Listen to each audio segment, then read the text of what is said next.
Matthew 15:30. Nagdating naman ang napakaraming taong may dalang mga pilay, bulag, lumpo, pipi, at marami pang ibang may sakit. Dinala nila mga ito sa paanan ni Jesus at sila'y pinagaling niya. Paano ba magpagaling si Jesus? Anong bahagi ng ating pagkatao? Anong aspeto ang kanyang pinapagaling? More than just bleeding. Higit pa sa pagdudugo lang. Lord, salamat po dahil kay Diyos na kumpleto ang pag-ibig. Ang pag-iingat, pagmamahal niyo sa amin ay napakasarap. Nawa, Panginoon, sa sandaling ito, lalo niyo pang ipaliwanag sa amin ang lalim, ang lawak, ang taas ng inyong pagpapagaling. At ito'y aming maunawa, mapakinabangan, at mapasalamatan namin kayo. Lord, be our speaker, be our teacher, be our leader and healer. Preach to your people. Use your servant only as your instrument. We seek you in the name of your Son, Jesus. Mark 5:25-34. May isang babaeng 12 taon nang dinudugo. Hirap na siya sa sakit na yon at marami ng doktor ang sumuri sa kanya. Naubos na ang kanyang ari-arian at sa pagpapagamot, ngunit hindi pa rin siya gumagaling. Sa halip, lalo lang pang lumalala ang kanyang karamdaman. Nabalitaan niya ang tungkol kay Jesus, kaya nakipagsiksikan siya hanggang sa makalapit sa likuran ni Jesus. At hinipo ang damit nito, sapagkat iniisip niyang, mahipo ko lang ang kanyang damit, gagaling na ako. Agad niyang tumigil ang kanyang pagdurugo at naramdaman niyang magaling na siya. Naramdaman agad ni Jesus na may kapangyarihang lumabas sa kanya, kaya't bumaling siya sa mga tao at nagtanong, sino ang humipo sa aking damit? Sumagot ang kanyang mga alagad, nakikita po ninyong napakaraming nagsisiksikan sa paligid ninyo. Bakit po ninyo itatanong kung sino ang humipo ng damit ninyo? Subalit lumingon si Jesus, lumingon-lingon upang tingnan kung sino ang humipo sa damit niya. Palibhas ay alam ng babae ang nangyari, siya ay nanginginig sa takot na lumapit kay Jesus. Nagpatira pa at ipinagtapat ang buong katotohanan. Subalit sinabi sa kanya ni Jesus, anak, pinagaling ka ng iyong pananampalataya. Umuwi ka na at ipanatag mo ang iyong kalooban. Ikaw ay magaling na. Babaeng dinudugo for 12 years. Yung monthly period nga ng babae, maraming hirap na hirap. Itong babaeng ito, 12 years. So 12 times 12, ang dami nun, ng mga buwan na nangyayari. And what made matters worse was that bleeding was considered by ancient Israelites as unclean, being unclean. Hindi ka lang unclean physically, meron ka pang spiritual uncleanness. There was not only a physical discomfort, there was also an emotional baggage. Therefore, bleeding also created spiritual, mental, emotional burdens, and a lot of social stigma. Ako, umabot pa sa panahon na yung mga ginagamit ng mga babae sa kanilang monthly period, pag binibili, itinatago pa yun, isinusupot. Pag nautusan ako ng mga kapatid kong babaeng matanda sa akin, tinatago pa yun na para kami crime na ginagawa. Binabalot ng tindahan, yung mga napkins na yan. Lalo na nung unang panahon, 2,000 years before that, may stigma when a woman is menstruating. Ngayon lang nga, ina-advertise pa eh. No? Meron pa mga with wings, may mga kung anong fragrance. Pero nung araw, may hiya na kasama tungkol doon. Lalo na nung panahon ni Jesus, na hindi lang social yung stigma, may spiritual pa. Kasi yung templo, yung mga pare ang nagpe-preside over this entire issue of uncleanness. So pagka merong ganyang bleeding, hindi lang physical ang pain. Yung iba sobrang pain pa dito sa may abdomen. Merong mental, emotional, and spiritual burden. Kasi parang less than holy ka, you are not in the favor of God, at ikaw ay marumi. In fact, sa Leviticus 15:19-27, there's an elaborate regulation of women who are menstruating. When a woman has her monthly period, she remains unclean for 7 days. And if you touch her, you must take a bath, but you remain unclean until evening. So kahit mga family members, kahit asawa niya, kahit kaibigan, hindi siya pwedeng mahipo. Pag nagkaroon kayo ng body contact, no matter how slight, unclean ka.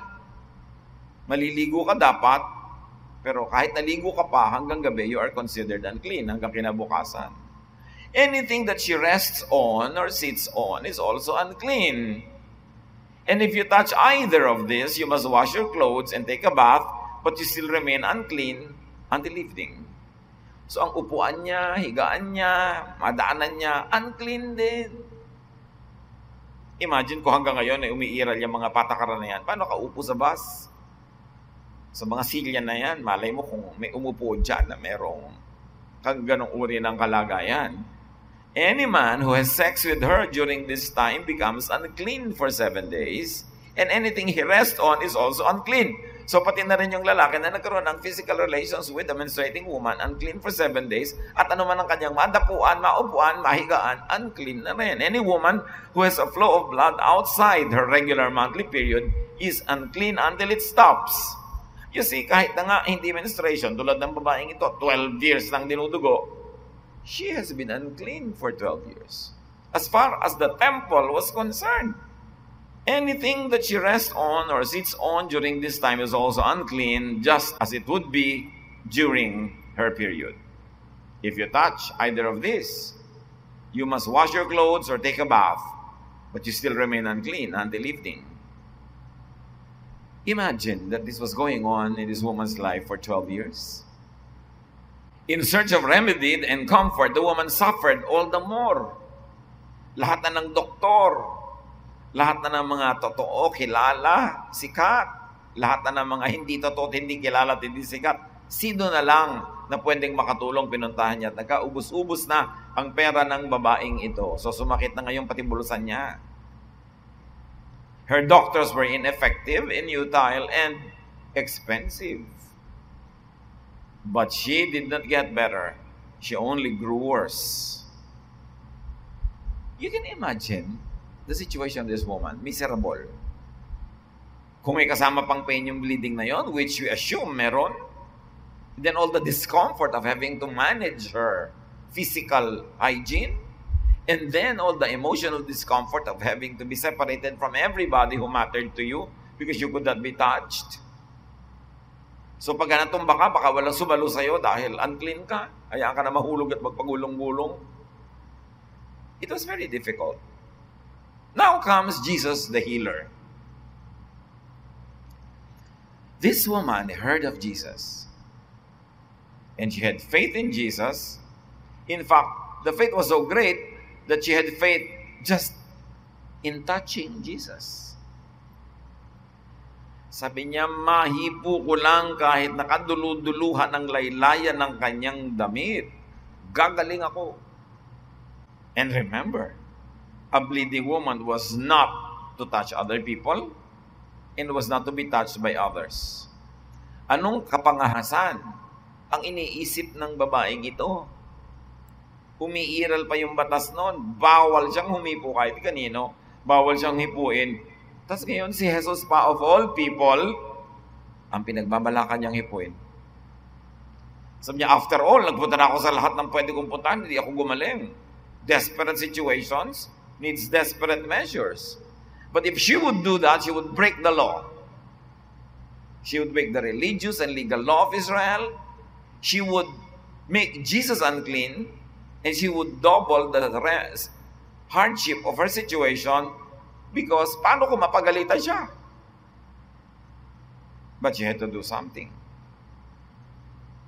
This bleeding woman, like every other bleeding woman, was isolated and stigmatized. And this is one of the most basic human needs. We need to belong. We need to touch. We need to be touched.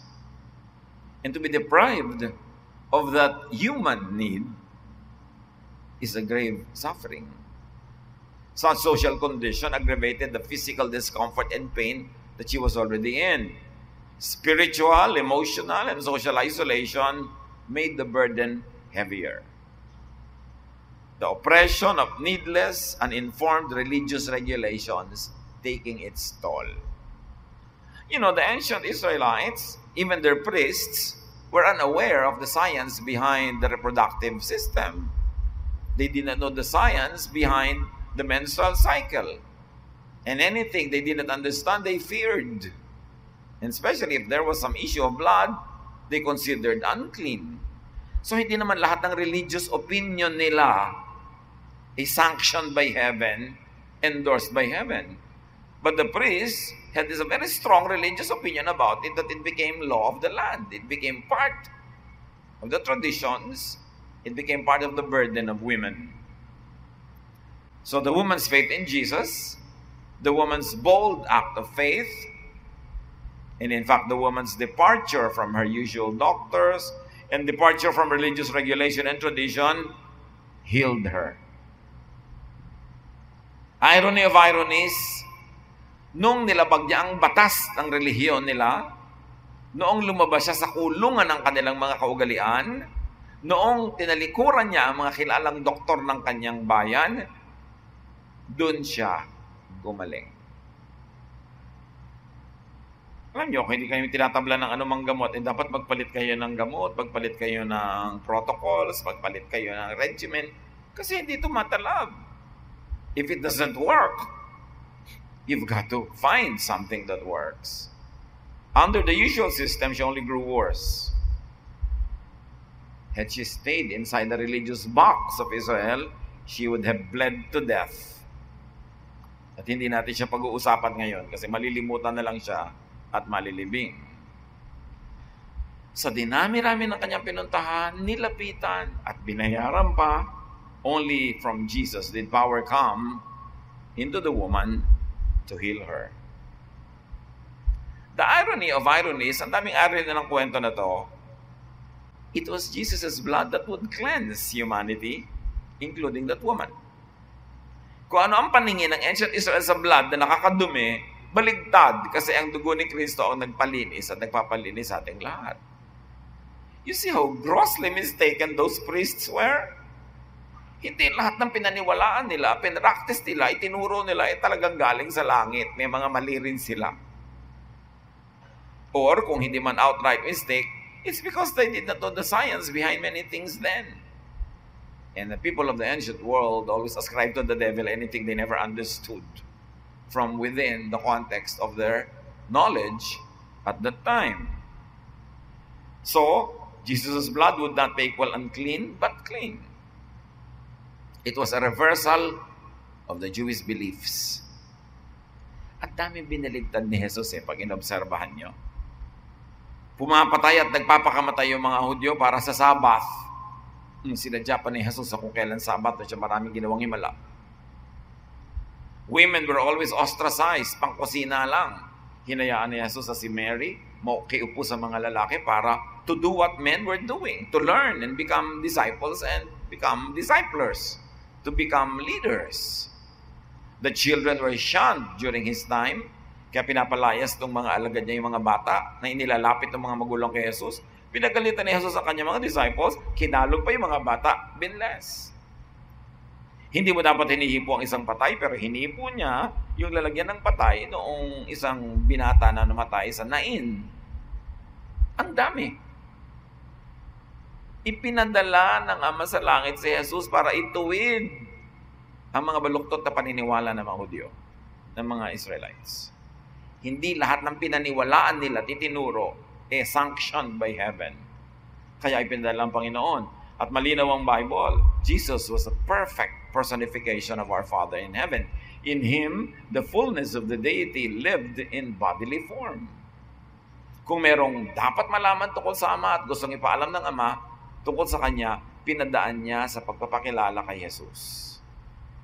Kaya mahalagang obserbahan natin ang mga katuroan ni Jesus. Hindi siya dumating para lang pairalin at patuloy na ipairal yung mga dating umiiral na sa Israel. Ang dami niyang iniba. At hindi ka dapat maiwan sa pag-iiba na yun. At hindi ka dapat malito. So, the woman was not only healed physically by Jesus.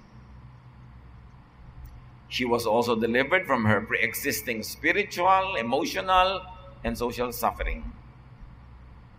Sabi ni Jesus sa kanya, ipanatag mo ang loob mo.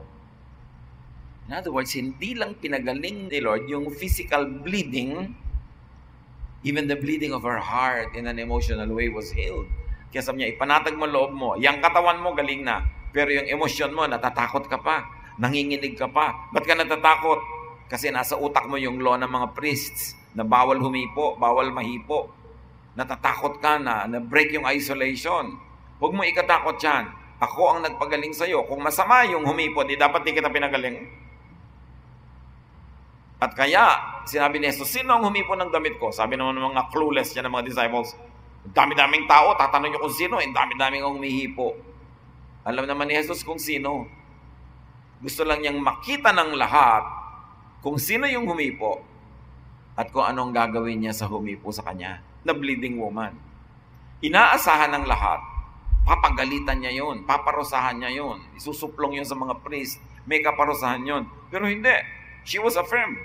Sabi ng Panginoon, ipanatag mong kalooban mo, talagang confirm na, galing ka na, sige na, umuwi ka na. Ipinakita ni Jesus na hindi niya inimplement yung law against touching other people when you are bleeding. Hindi lang yung bleeding ang pinigil niya, kundi yung hirap ng loob, yung guilt ng babae. Kasi kung hindi nangyaring itinanong ni Jesus, sino humipo sa akin at hindi niya na affirm yung babae na okay lang ginawa mo, uuwi yung babae, gumaling nga yung katawan niya, pero may guilt. May pagdadalawang loob at may takot. So yun man, inalis din ni Jesus. Nakita niya kung gano'n siya ka-thoughtful na healer. The woman was not only healed physically, she was also delivered from possible guilt feelings for breaking the law and the tradition of Israel. What is very clear here is that Jesus sets free from needless guilt. Kaya nga kahit ngayon whenever I get invited to speak before, let's say, the Hospital Directors Association of the Philippines or the Philippine Hospital Association or kung ano-ano pa ng mga nasa medical field, I always appeal to them to deviate from the Western style of healing and medicating people. Kasi si Jesus, at tayo man sa ating culture, because we are an Eastern people, we look at the total person. Alam niyo na siyempre sa Western medicine, gagamutin ko lang yung atay mo, wala akong pakialam sa puso mo. Diba?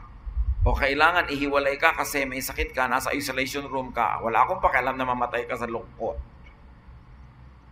Naghihingalo, eto nag-aagaw buhay ang nanay ng isang pamilya, dadalhin sa ER, bawal pumasok, isa lang ang pwede. Isa lang, 7 kaming anak. Paano kung mamatay ang bigla? Hindi kami kasama. The most important moment ng buhay niya, yung malalagutan siya ng hininga, dapat naliligiran siya ng mga mahal sa buhay. Bawal pumasok, isa lang ang pwede. Kaya kung ano-anong palusot ang ginagawa ng mga tao para makapasok sa ER. O kaya, bawal dumalaw after 5 o'clock, lalo ko charity. Kaya ang mga tao dumadaan sa bintana, sa kanal, sa mga bubong, sa alulod, para makadalaw. Kaya nakikita mo sa mga ospital natin, tuturo ka na yung pasyente, ay, hindi po ako. Ba't kayo nakahiga dyan? Nasa banyo yung pasyente. Kami yung mga kamag-anak, ang daming tao sa loob. Part of healing yun eh. You see, Lord, hindi lang niya pinagaling yung bleeding, yung emosyon kasama. Total person. I always challenge medical practitioners in our country. Yes, use technology, but use it in the context of our culture. Mahalaga sa atin yun. Lalo yung mga Western ethics na, I like you to know na 3 araw ka nalang mabubuhay. Kailangan niya talaga sabihin sa mga Western hospitals. Tayo naman syempre gusto pa nating umasa kung ano-ano pa. Paano mo i-blend yun? Get the cue from Jesus. He took care also of the emotion, of the spirit. Yung, hindi lang yung clinical problem, but all the emotional and the spiritual complexities surrounding the problem. Importante, katulad sa ICU. I was even suggesting, baka pwede may mga ICU tayo na yung may mga area na pwedeng lumapit yung mga kamag-anak pero hindi pumapasok sa loob. Dali-daling i-arrange yun. Carpentry lang yun eh. No? Na nakikita mo siya dyan, pero may pang-isolate pa rin. Hindi yung nandun ka sa labas, hindi mo talaga makita yung pasyente. Siyempre, ikaw mang pasyente, pahirap na hirap ka at alam mong parang gagraduate ka na, nasa departure area ka na, no? Gusto mong nakikita yung mga kamag-anak mo, hindi kung sino-sino mga nurses. So, importante to learn from Jesus. Take care of the whole person. It's very, very crucial. So, Jesus affirmed the woman's healing, her bold act of faith, and her departure from tradition, technically from breaking the law. You know why? Because John 8:36 says, if the Son gives you freedom, you are free. Initially, Jesus set the people of Israel free from the many needless traditions and religious regulations of Judaism. And then eventually, as his teachings reached all the far corners of the world, it became very relevant to everybody who was oppressed in a religious way. Yung ang nagpapahirap, imbes nagpapadali sa buhay, ay relihiyon. Nagpapasikip ng paghinga. Yung dumadami tuloy ang mga pinoproblema dahil sa religion. Dapat baligtad, pampagaan dapat yan ang buhay, pampasaya, pampabait, hindi pampa-istrikto. Hindi ginagamit to judge others, but to love and accept others unconditionally. Yun ang Jesusness. Ang dapat talagang balikan ng mga Kristiyano ay si Kristo. Kasi ang dami-daming sinusundan na iba-iba nagpapahirap ng buhay. The story is so popular. Mga bata pa tayo, nadidinig na natin yan. The important thing is maraming reversals dito. Jesus reversed tradition, Jesus reversed religious regulation, and He even reversed the meaning of the blood, that it is not unclean, because the blood of Jesus would become the powerful cleanser of all sin and of all of our ailments. Jesus nullified many of and set people free from many needless sufferings under Israel's traditions and laws. At ang mga informed, mga mulat, enlightened Christians today should do the same. Set themselves free from the needless traditions of Israel and the needless traditions even of the Christian church that has been developed and flourished in the last 2,000 years. Dapat ang lahat ng yan, practices ng mga churches na naniniwala kay Jesus, salain muli sa mga teachings ni Jesus. At yun lang papasa, yung loving, yung nagbibigay ng comfort, yun ang rest, yun ang dapat na pagsikapan natin, na palaganapin.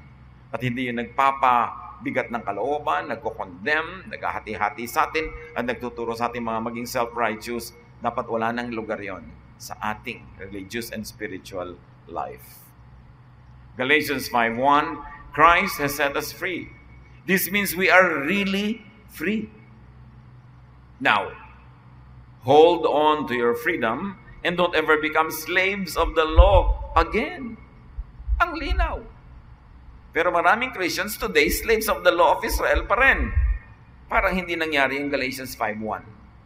Parang hindi nangyari si Jesus. Kasi matapos na tanggapin si Jesus, bumabalik sa laws of ancient Israel. Na yun na nga, ang ginawa ng Panginoon ay tayo'y pinalaya mula sa mga yon. That woman got healed by getting out of Israel's religious box. Kung nanatili pa rin siyang relihiyosa, tagasunod ng kaugalian at ng mga batas, dumugo na lang siya hanggang namatay.